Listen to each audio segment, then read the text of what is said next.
Hold down, man. Suitcase this, my cell phone and my charger don't walk with a limp. Get it knocked off or missing, you gon' get it. Next time I see you ass, you gon' leave airlift. What they do, y'all? What's up, man? K-Frog in the building, man. Y'all already know, man. Hope everybody got a, fresh start on the new year, 2020. Packing a lot of punches this year. We got a lot of punches coming this year, you feel me? But, y'all go ahead and hit that like and subscribe button. I say this every time. I appreciate everybody that's been fucking with me, everybody that's been supporting the channel, all the donations, been buying my merchandise. I'm going to have more merchandise coming. Let's go ahead and get this shit started. But I had a lot of people, ask me, about prison pranks. For those that don't know what a prank is, which a lot of people is, it's when you joke with someone or you prank them. You get them, got their ass. So I'm going to break it down to y'all a little bit for a couple little prison pranks that we used to do in there and whatnot.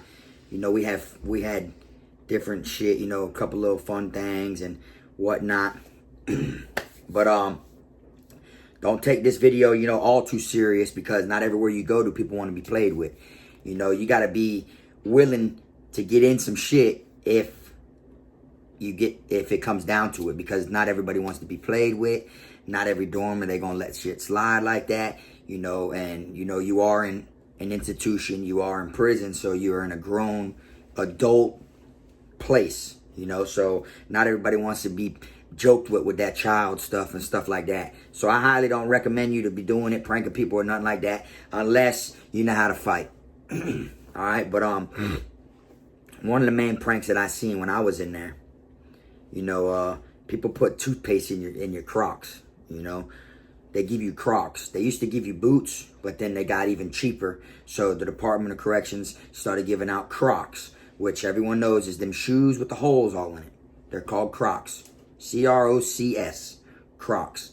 And, you got a lot of jitterbugs. They'll run around. You put toothpaste inside your Croc all the way to the tips. So that way when someone gets up early in the morning or whatnot, they go and they stick their feet in their Crocs. Damn, got me. That's just a little prank or whatever people do with, toothpaste. Another thing I seen a lot of people get away with that they would be doing, and like I said, it's mostly the jitterbugs that do stuff like this, but is they have Bengay in there, which is a cream that, for people know, it's like a vape rub. It burns a little bit if it's put in the wrong spot. It smells like peppermint. People will actually put that on you. They'll walk by you and touch you with it, because wherever it's at, it's gonna burn. You might have your little homeboy or whatever. He come up, act like he want a slap box or whatever and everything, and really he's got Bengay all on his hands. And then everything, he go to tapping you, whatever y'all go to or whatever, and then you'll just start burning. And people put that in people put that in people's toothpaste. People put that in people's soaps and shampoos. So when they get in the shower and stuff like that, it's Bengay, so they start burning. Just little stuff they do. Like I said, this is for the jits. This is stuff that the jits do. Stuff that a lot of jits would like to do. They're trying to kill time. They're young. They're going to do what they want to do. But that, and then people will be sleeping in dorms. And some people baby powder them up. As they're knocked out, they just drenched them with bottles of baby powder. They're laying there and they're just covered in baby powder, so they get up, they don't know what's on them, and then baby powder's nothing but dust, so you don't really feel that land on you or nothing like that. I don't care who you are and how weak of a sleeper you are, you wake up at every movement and everything and all that, baby powder falls on you, you're not going to wake up. That's just how it is and how it lands, that's what it is. So a lot of jits would put baby powder on a bunch of people. Majority of the pranks they do to people is when they're sleeping, and then they see the action when they wake up. All right. And now where I was at, at Charlotte, we would try people, but it was a prank, but it was more like trying them. They'd be sleeping or whatnot. Go push the mop bucket into the shower, fill the mop bucket up with water, and go dump it on someone sleeping. Stuff like that. That's the type of stuff we used to do, and not even just the people who would twack out or nothing like that. That's the stuff we used to do to people in general, just to try someone. And we've had people wake up screaming at the top of their lungs, like they're the Hulk, screaming. But all that does when they do that, that's basically a check-in stunt, because they're screaming so loud, you know, that they want the officers to hear them. And then the officers are going to turn the lights on, because this is when I was in an open bay. We all sleep in one dorm, and there's no cells in the open bay. It's just bunk beds. So this one dude from Polk County, he screamed as loud as he could, you know, because we dumped the water on him. And that made the officers turn on all the lights. They came out there. He was soaking wet. And actually, the officers laughed about it. They didn't really trip or nothing like that. They laughed about it. But he was mad as hell, you know. You know. So there's different little pranks and stuff like that. But prison isn't really a place to be playing like that. Like I said, everybody don't wake up with the same attitude you might wake up with. You might wake up and want to play today. These people might wake up like, man, I'm tired of this shit. You see? So, like I said, I don't recommend, doing no pranks or nothing, but I'm just telling the little things that people would do, and stuff like that. Like I said, the Bengay stuff, they'll put it in their lotion. People squirt the lotion and go to rub themselves down with the lotion, and there'll be Bengay in there. Next thing you know, they're on fire. They're burning, it stink. Stuff, little stuff like that. But like I said, it's for the younger crowd.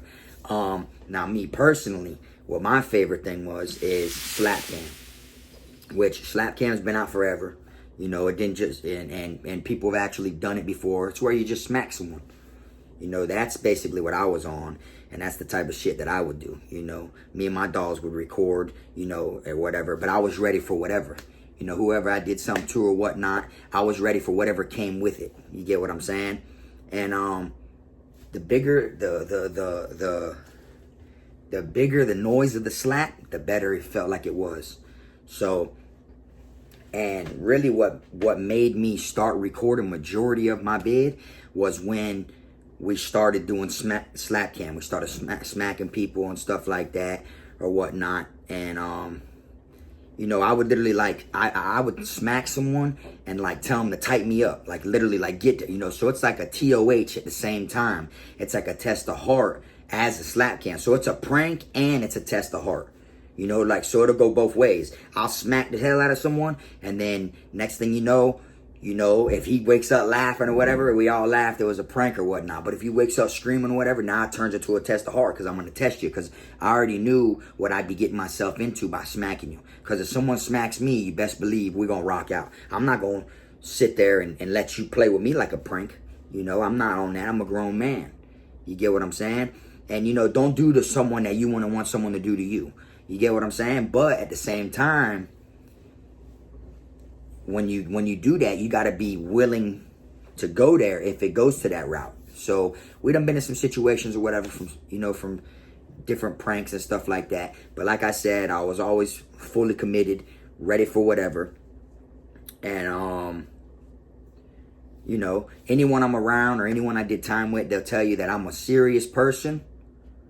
But I'm a cool person. I'm a cool person to be around, and I help everybody's time fly. I be the one in there. Everybody loves Frog. Everybody fuck with Frog. You feel me? And then, boom. Once I'm on the bad side, once I turn aggressive and I get angry or something like that, they know clearly someone triggered that, because I'm more of a happy person than I am a violent person. But I'm one of them ones that will get violent. So I was always. My heart has been tested since I was young. So I wasn't one of them ones worried, if I get here, am I going to get tried? If I get here, if I can get tried. If I get here, I'm going to get tried. My heart was always more like, when I go here, I'm going to do this. When I go there, I'm going to do that. When I go here, I'm going to do that. My mind was already, it wasn't what if I get tested. My mind was like, I'm going to knock this out. I already knew what comes with it. Okay? You call it thugging. If you're thugging on the streets, getting locked up, going through all these different problems and people trying to prank you or whatever, that comes with thugging. Going to jail or the chain gang comes with thugging. So if you're out here thugging, that's what it's going to lead to.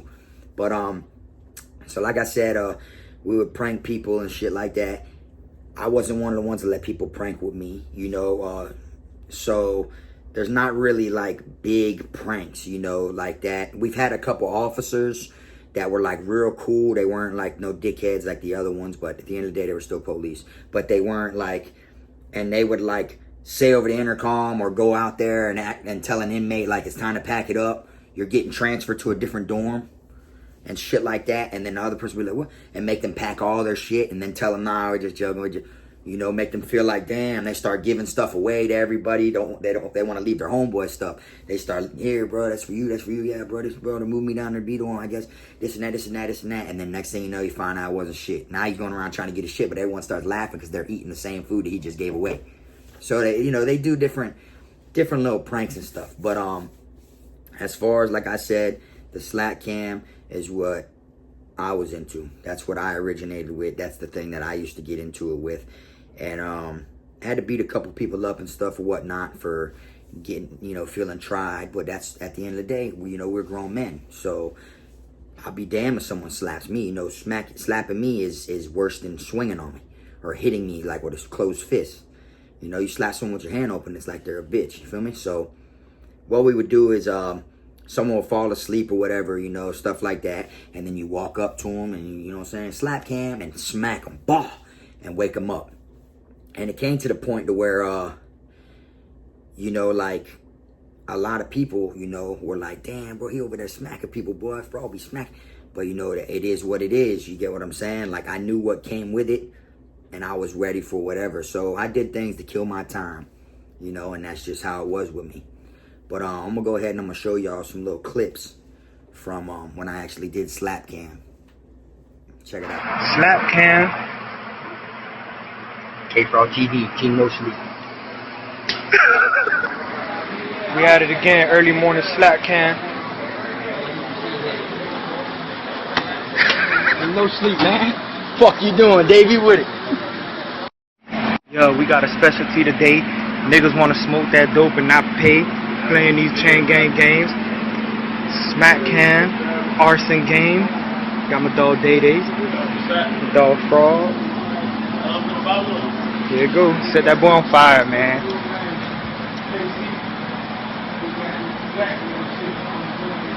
Oh, got that boy shit on fire. Smack cam. Hey, bro, show these niggas how you really. I'm gonna show you. You want me to show you how you do a slap cam? Yeah, show this Take nigga, that to your man. big brother, bro.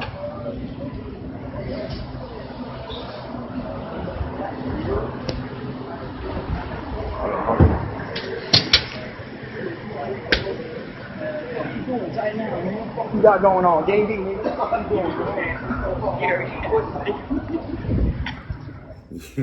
You see what I'm saying? So, you know, slap cam was the shit to me. And, you know, that's what killed my time or whatnot. And people on the streets that we would send the video to after we recorded it and everything, they'd be like, no, Frog in there hanging out. I mean, yeah, that was when I didn't care too much. When I didn't have an empire going. You know what I'm saying? I didn't have the money I was making going. I just had phone. Just had phones and was like, shit ain't nothing. You know, it was more about, I'll buy another one if it gets knocked off. So I would do dumb shit and bring tension to the dorm, which you're not supposed to do. You get what I'm saying? Because we've actually flipped people for bringing tension to the dorm. But, you know, you gotta, your mindset's got to be what your mindset wants to be on. So, like I said, I did that shit to kill my time. We pour buckets of water on people. You know, we, you know, the twackers and shit like that. Like, you know, we used to mess with them a little bit too. You know, like, especially the ones we know that shouldn't be on it. And then they're the ones when they're off of it, they swear they're never going to get on it again. They swear they're never going to get on it again. Man, Frog, let me use your phone, bro. Let me call my peoples, bro. Put money on my account, bro. I need to put some weight on my bones, bro. And I'm like, bro, you finna get back on that shit. No, I ain't. Next thing you know, you see him 2 days later looking on the ground for shit. Looking on the ground, shaking and shit, like all twacking, twitching. You know, people like that, you know, we pranked, we made fun of and shit. You know what I'm saying? Like, just all types of shit, you know. Had people, like, they'd be laying there sleeping. You know, you put Bengay all on their hands. You'll be on the top bunk. You know, you'll be on the top bunk, and then they put Bengay all on her hands or whatever, and then you lean over and you mess with them, and then they're going to go like that and rub it on herself. You know, stuff like that, little petty shit. That's what they did. Now, when I was in the box one time with my dog, shout out my dog, you feel me? King Macho, shout out him. His name Vic, King Vic, shout out King Vic. That was my dog in the box or whatnot. But when I was in the box, it was the 4th of July. And I'll never forget, the lights were out and everything. An officer came up to our door. And when he came up to our door, he went up against the door with a flashlight and was like, so I'm on the top bunk. And my dog leaned up on the bottom, but he like, what's up? And he's like, hey, man. He shines a flashlight and he's like, hey, sorry, y'all. I tried to catch it, but I couldn't. And then my bunkie like, catch what? And he's like, man, there's a frog on everything. I said, nah. So I jumped down. And my bunkie like, what you mean there's a frog? You feel me? So, you know, long story short or whatever, we looking for it in the dark or whatnot in our room. I grabbed my little fishing pole, which people don't know. You make it out of paper or whatnot. It's a fishing pole. You feel me? I'm under the bunk looking for it or whatnot and everything. Boom, I catch it. So I catch the frog. I jump back on the top bunk. My bunkie under me, you know, he like, man, I don't like that shit, bro. I don't like that shit, bro. I don't like, you feel me? And I'm laying up there looking at him, right? And next thing you know, I grabbed the frog, tied a bunch of string around him. I had the frog tied to the string, and then I threw him over the edge of my bunk. I'm above my bunkie. And I got the string, and when I yanked the string, the frog's jumping on him, and he can't see because it's dark. So he's like, man, he takes his blanket off, and he's like, and I said, what are you doing, bro? He's like, bro, I felt something touch me, bro. And I said, nah, bro, for real? He's like, yeah, bro, something just touched me, bro, I swear, bro. So then next thing you know, I'm laughing at him and shit, and then he don't know I got the string up there. So to make it less, you know, less like suspicious, I tied it to my toe, the string, and laid down on my bunk like this and laid over the edge and was talking to him, laughing. He laying there like this, looking up at me like, bro, you on that fuck shit, bro? You on that fuck shit? And I said, nah, bro. I said, man, what you talking about? And then I had my leg up and I was dangling my foot. When I dangled my foot, the string had the frog on it. And he jumped up. He's like, bro, this shit land on me, bro. There's something down here, bro. So anyways, long story short, I scared him with the frog. I said, I'll jump down. It was so funny. He was literally like, frog, can you do a room sweep one more time? Like he wanted me to jump down off the bunk just to look for the frog. But I had the frog. So I let the frog go under the door and said, nah, bro, he ain't in here, bro. He ain't in here, bro. My bunkie even stuffed blankets and shit along the edge of his bed to where the wall was, because there was a bunch of packs of sugar that we threw way up under there for when it was shower time. You know, they flip your room when you're in the shower. They take everything. So we had a bunch of sugars. We threw them way up under the floor, like way back there. So if they did get them, which they 9 out of 10 will, they still got to get down there and get them. It's hard to get them. You see what I'm saying? Because your locker hangs down. In the box, it isn't an actual locker. It's like connected to the bottom of the bunk like a drawer. So they got to get up under that. It's so close to the ground. It's hard to get the sugar. So I was telling him, I said, boy, he's like, how you know it ain't gonna come up here? I said, well, one thing, bro, frogs love sugar, you feel me? He's like, why'd you say that? I said, oh, and then I said, bro, remember them sugars are under the bunk? So it spooked him, and he stuffed his blankets and sheets and shit and was laying there or whatever. So it was a fun-ass 4th of July, dog. Like, I'll never forget. So anyways, that's when I was at Calhoun on that one, you feel me? And I remember looking out the window for like, you know, for like 3 hours and didn't see one firework. You know, like that's how I knew shit was real, you feel me? Because every time, no matter where I'm at, where I'm locked up or whatever, when it's 4th of July, you go look out the window somewhere, you'll at least see one firework. I looked out the window for 3 hours, didn't see one firework, eventually seen some red flares. I was like, seeing one, boom, went, laid down. But anyways, so, yeah, there's different ways to prank it and shit. But like I said, the slap cam was what I like to do, you know? Like there's a lot of people in there, you know, that don't get that fun attention, or been locked up so long they never got to let that childhood stuff, you know, out or whatever, you know, and it releases stress. So it's always cool, you know. You got some people, like people that are dead ass serious every day of the week, all year and everything like that, you know. It's a relief to them if they get some little excitement and little play, you know, shit like that, you feel me? But I want to recommend pranking people unless it was someone you knew, or unless you was really going mash the gas if you got into it with someone, because I had to beat up a couple people and get into some situations, you know. And it's funny to me because I'm beating them up because they're mad they got smacked. See, but here we go, you know, that was slap cam, you feel me? But anyways, man, appreciate all y'all rocking with me or whatever. Y'all enjoyed it 2020, and you already know, man, it's K Frog TV.